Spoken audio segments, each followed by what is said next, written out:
Девојчето и 12 месеци. Си беше еднаш една жена и си имаше две ќерки. Едната си беше нејзина родена ќерка, а другата и беше паштерка, ќерката на нејзиниот маж.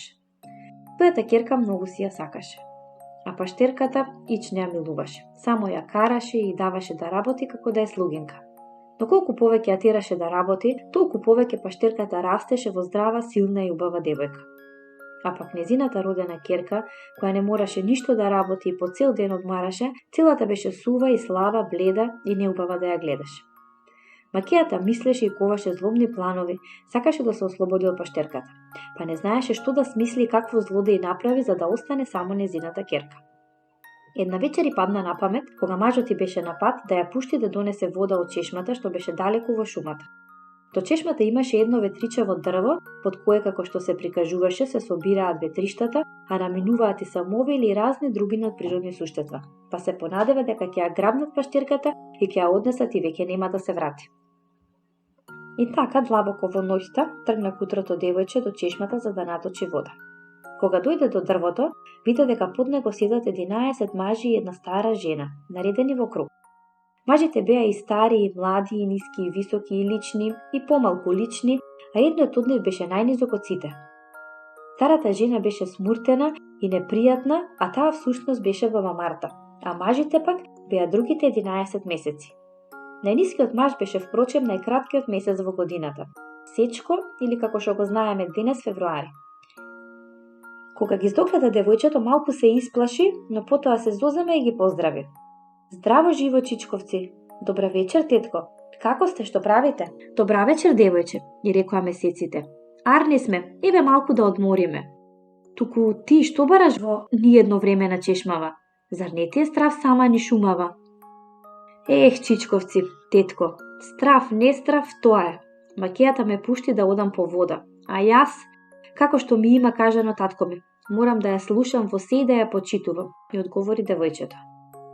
Месеците се погледнаа меѓу себе, па баба Марта проговори. Туку слушај, девојче, сакам нешто да те прашам. Можеш ли да ми кажеш кои месеци во годината се поубави, а кои полоши? Златна бабичке, рече девојчето. Мене сите месеци во годината ми се убави. Кој од кој поубав? За мене нема ниту еден лош месец. Тогаш оди со здравје, девојче, и рекоа месеците, и биди благословена за твоите преубави зборови.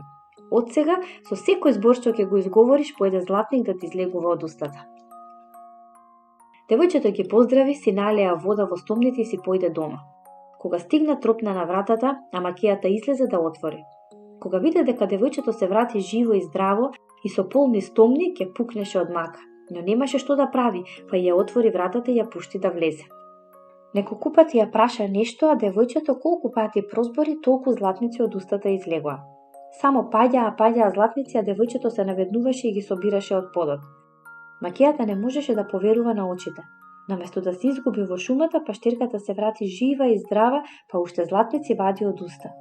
На зависта и злобата на лошата макеја им немаше крај. Кој те маѓе пса вака никаквице, и рече, да вадиш златници од уста. Кажи ми или тешко тебе. А девојчето се исплаши од овие зборови, па седна и се и раскажа на макејата. Ги сретнав 12 месеци како седат крај чешмата. Поразговарав со нив, а тие на заминување ме благословија. Следната вечер, завидливата макеја ја пушти ќерка си со стомните да оди и да налее вода. Се надеваше дека и таа ќе ги сретне месеците, па да ја благослова да вади златници од устата. Ја испрати со стомните и со следниве зборови. Ајде, ќерко, оди до чешмата во шумата, да налееш води да те благословат месеците, па да вадиш и ти златници од устата како онаа никаквица сестра ти. Отиде девојката кај чешмата и навистина, месеците си седеа под дрвото исто како и претходниот пат. Девојката се поздрави со нив, а месеците ја прашаа. Девојко, да те прашаме нешто, па да ни кажеш. Кои месеци во годината се подобри, а кои полоши? А девојката се помисли малку, па им одговори.